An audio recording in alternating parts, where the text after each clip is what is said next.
पाकिस्तानी वकील खावर कुरैशी दलाइल दे रहे थे और दलाइल देते हुए उन्होंने कहा कि कुलभूषण का जो मामला है इसको आलमी अदालत इंसाफ में नहीं चलाया जा सकता और भारतीय दरखास्त को रद्द करने का मुतालबा उनकी जानिब से किया गया। उन्होंने दलाइल दिए कि आलमी अदालत भारत के दलाइल मुस्तरद कर दे।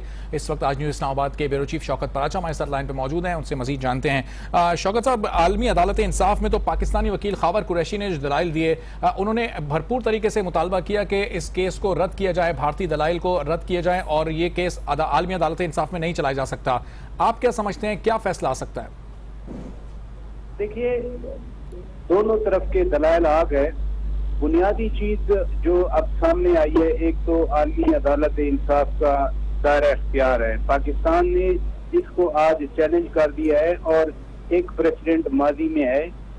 1999 में एक तैयारा भारत ने पाकिस्तान की समुद्री हदूद में मार गिराया था और उस वक्त जब पाकिस्तान इसी अदालत के फोरम पर गया था तो भारत ने खुद इसको चैलेंज किया था, लिहाजा पाकिस्तान भी इसको चैलेंज कर रहे हैं। दूसरी जो दलील उन्होंने दी कि ये कोई इमरजेंसी का मामला नहीं है, भारत ने कहा था कि बहुत हंगामी सूरत हाल है।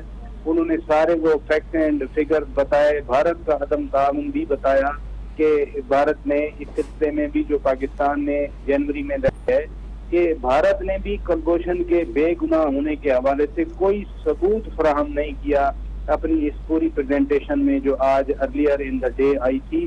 तो इन बुनियादों पर पाकिस्तान का केस तो बहुत मजबूत है। वहाँ आलमी अदालत के सामने भी पाकिस्तान ने उसका पासपोर्ट दिखाया और पासपोर्ट के मामले पर तो भारत के पास कोई अल्फाज नहीं है। खुद भारत के अंदर भी एक आर्टिकल आया था भारत के एक नामवर जर्नलिस्ट का, उसने भी ये सवाल उठाए थे कि अगर भारत का ये आम शहरी है और ट्रेडर है तो फिर इसको 2 पासपोर्ट क्यों जारी किए गए थे।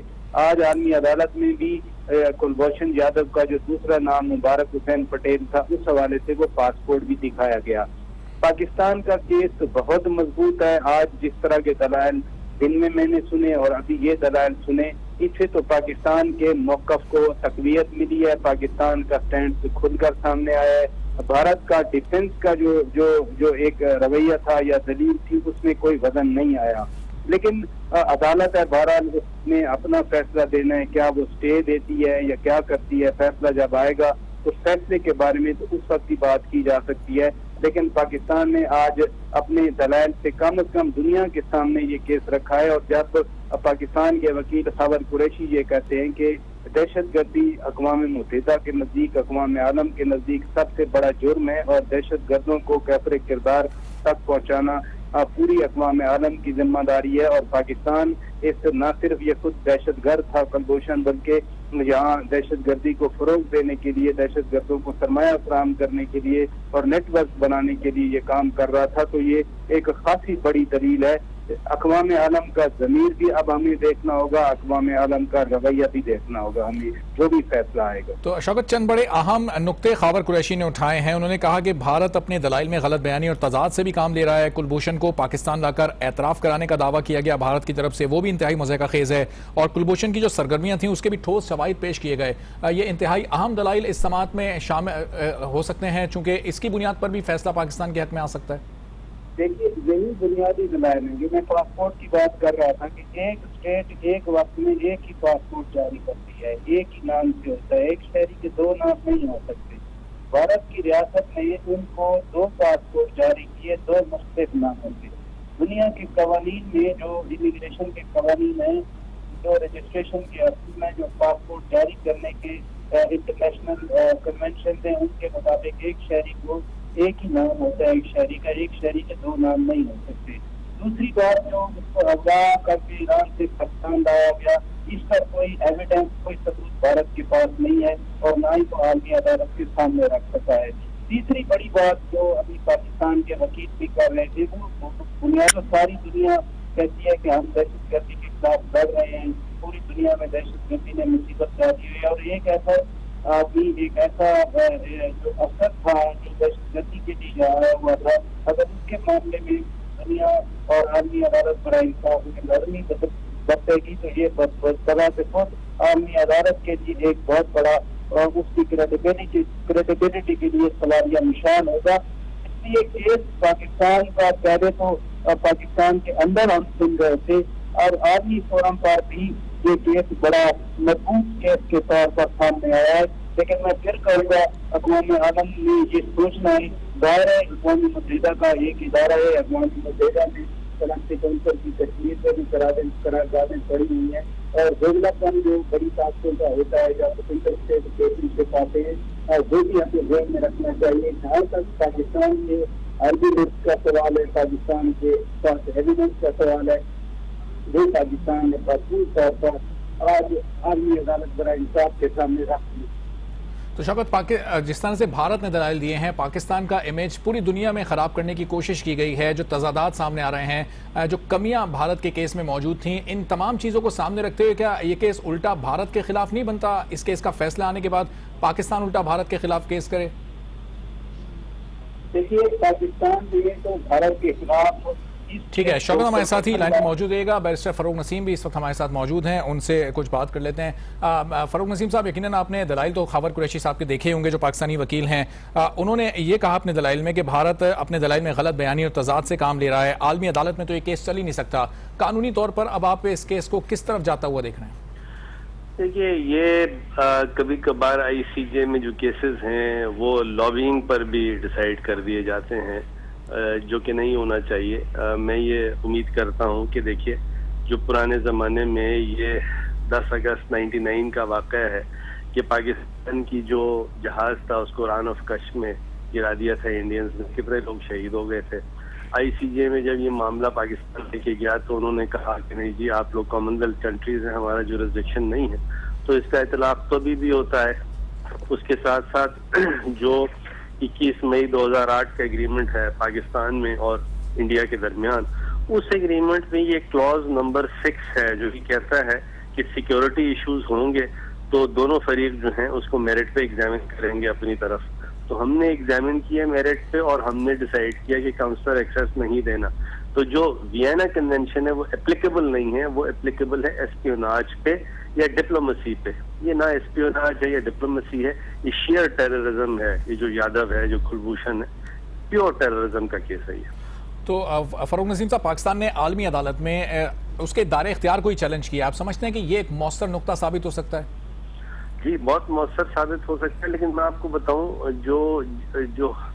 जो भी केस होता है ना, चाहे नीचे से नीचे की अदालत हो या ऊपर से ऊपर की अदालत हो, जब तक केस की मोरालिटी जो है वो दुरुस्त नहीं की जाती ना, तो केस जीता नहीं जाता। और मोरालिटी यही है, ये बात बावर कराने की बार बार जरूरत है कि ये एस्पियोनाज और टेररिज्म का केस तो अलग अलग है। ये एस्पियोनाज का और डिप्लोमेसी का केस नहीं है, ये टेररिज्म का केस है, सिर्फ टेररिज्म का केस है जिसको पूरी दुनिया इसका शिकार है, including Pakistan and even India. तो फारूक साहब, जैसे अभी खावर कुरैशी के दलाइल आपने भी देखे और सुने होंगे, आपको क्या लगता है पाकिस्तान अपना केस मौसर तरीके से टेकअप करने में कामयाब हुआ है?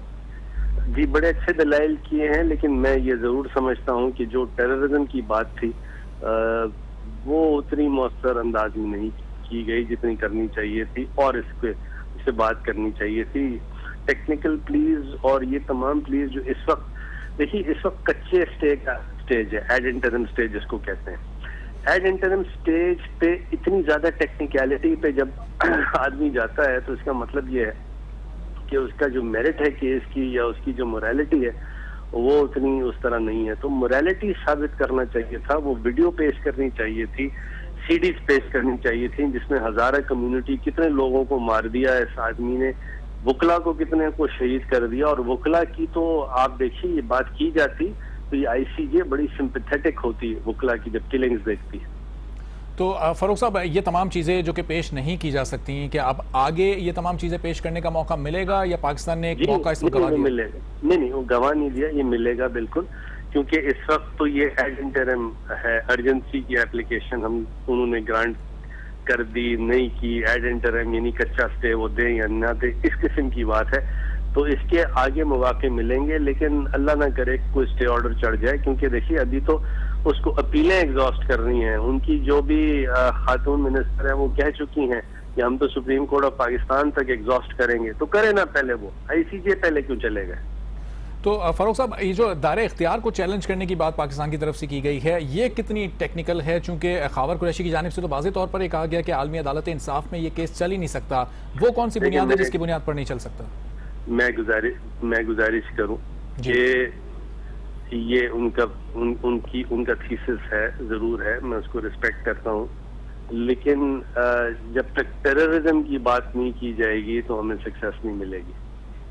अच्छा फारूक नसीम साहब, ये फैसला तो अब महफूज हो चुका है, अभी अभी ये ताज़ा खबर आई है और अब इसकी कोई समाअत नहीं होगी, तो अब सिर्फ फैसला ही सुनाया जाएगा, अब पाकिस्तान को या भारत को आगे दलाइल देने का मौका नहीं मिलेगा? नहीं, ये एड इंटरम स्टेज का फैसला महफूज हुआ है। मिसाल के तौर पे अदालत ये फैसला कर देती है कि हमारे पास ज्यूरिसडिक्शन नहीं है, खत्म हो गई बात। अदालत ये कहती नहीं जी हमारे पास ज्यूरिसडिक्शन फिलहाल हम समझते हैं, हम ज्यूरिसडिक्शन से मजीद दलाइल सुनेंगे और फिर ये फाइनल फैसला करेंगे, तो उस वक्त दलाइल ये सारे दिए जाएंगे। तो फारूक साहब, अभी जो फैसला महफूज किया गया है ये बिल्कुल एक इब्तिदाई नौयत का है और इसकी कोई अहमियत नहीं होगी? नहीं, अहमियत होगी अगर भारत की एप्लीकेशन डिसमिस हो गई, अहमियत उस वक्त जरूर होगी, और अगर एप्लीकेशन उनकी for the time being allow भी होती है तो फिर केस आगे चलेगा, ये अभी खत्म नहीं हुआ है केस। अच्छा फारूक साहब, नॉर्मल इस तरह के केसेस कितना अरसा चलते हैं? आपका बड़ा तजुर्बा है, वसी तजुर्बा है कानून की दुनिया में, तो बताइएगा कि आपका तजुर्बा क्या कहता है, कितनी और समातें हो सकती हैं और फाइनल फैसला कब तक आ सकता है? ये मैंने गुजारिश की ना कि अगर तो भारत की एप्लीकेशन डिसमिस हो गई तो ये फाइनल फैसला है भारत के लिए और हमारे लिए भी, और अगर उन्होंने कहा नहीं जी ये हम इसको मजीद देखेंगे, फिलहाल तो हम इसको jurisdiction for the time being entertain भी करते हैं और इंटरिम ऑर्डर भी देते हैं और ये केस आगे चलेगा, तो फिर तो ये इसमें 1-2-3 साल लग सकते हैं, क्योंकि आईसीजे की जो डेटें हैं वो 4-5 महीने, 6 महीने, 8 महीने इस तरह की डेटें मिलती हैं।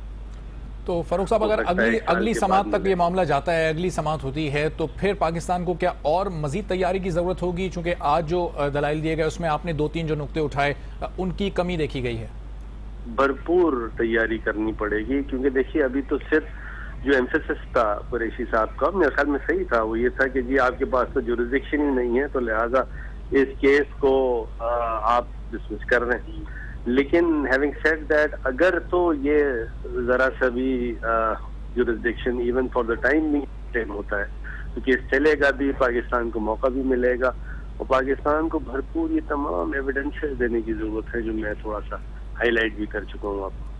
तो फारूक साहब, अभी जो फैसला महफूज हुआ है, दोनों तरफ के दलाइल सुनने के बाद आपको आपका तज्जिया, आपका तबसरा क्या कहता है कि किसके हक में अभी ये फैसला हो सकता है? देखिए, अगर फेयर चलेंगे तो ये पाकिस्तान के हक में ज्यूरिसडिक्शन पे ही फैसला हो जाना चाहिए। ठीक है, फारूक नसीम साहब बहुत शुक्रिया। माहिर कानून फारूक नसीम साहब हमारे साथ मौजूद थे, गुफ्तगू कर रहे थे। आज न्यूज़ इस्लामाबाद के ब्यूरो चीफ शौकत पराचे भी हमारे साथ मौजूद थे। शौकत, आपका भी बहुत शुक्रिया।